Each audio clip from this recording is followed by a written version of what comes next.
Contrary to popular belief, GLP-1s do not cause you to lose muscle. Not using your muscle, that's what causes you to lose muscle. And I got the research to prove it.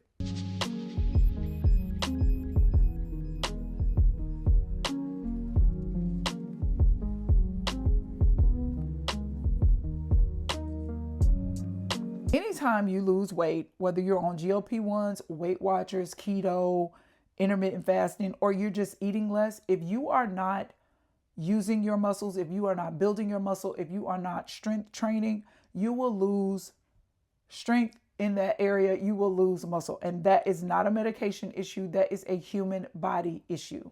You guys, welcome back to my channel. I'm Yolanda, and I lost 82 pounds in 8 months by strategically and safely leveraging a GLP-1 as part of my weight loss strategy. I am 1 year off of GLP-1, and I'm still maintaining not only my weight loss, but my muscle definition and everything. And so I know that there is a lot of noise around GLP-1s, and a lot of the fears, especially with the women that I've coached, is that I'm going to lose muscle. I don't want to look like a California raisin. Like, I don't want to look worse after having lost the weight than I did before. And so I just want to kind of put you at ease. And this isn't new information. This has been known. I mean, muscle stays when it's used, and when it's not being used, it goes. It's like, use it or lose it. In college, my freshman year, now mind you, this was in the 90s. Okay. So technology was not as advanced as it is now. You have people who have surgery today and they be walking tomorrow. That was not my testimony. Okay. You talking the early 90s. I had tore my meniscus in my left knee for the first time ever injured in my life. And I was on crutches for I was supposed to be on crutches for 8 weeks, but I was hard headed.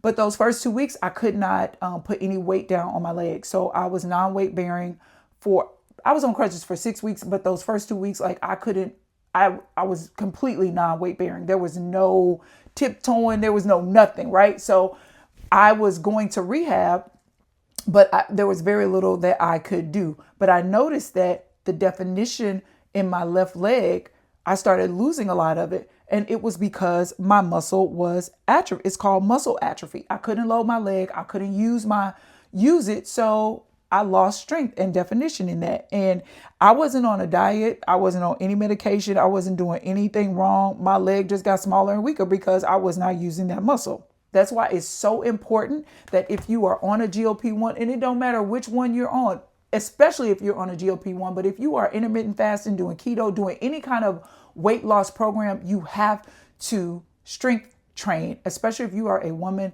50 or over, 45 or over, but especially us women who are in our 50s, it is imperative. It is imperative that we strength train for at least 3 days a week. 1 ain't gonna cut it. 2 is okay, but 3 should be the baseline. 4, great, but at least 3. And now I have research that is very clear on this. When weight loss happens without resistance training, some of the weight that comes off is muscle. That's true with medications. It's true without medications. It's true after surgery. It's true with illness. It's true with dieting.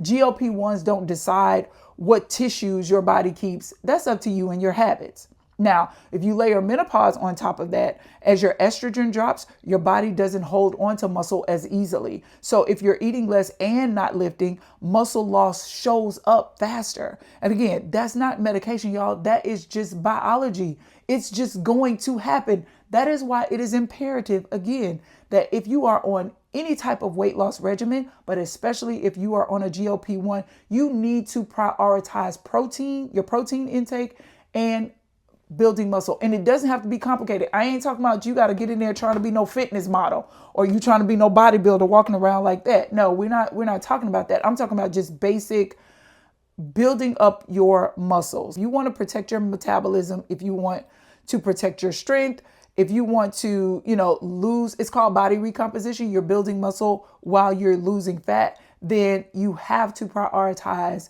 your strength training. It's just as easy as that. Now, I want to give you some, I'm not going to go through all of this because I don't want this video to be 2 days long, because I like to yap, okay? But here are some Here are some, and I'll link these in the description box so you can go read it for yourself. So you know I'm not just pulling stuff out the air, but just some research sources that you can verify for yourself, and these are verifiable.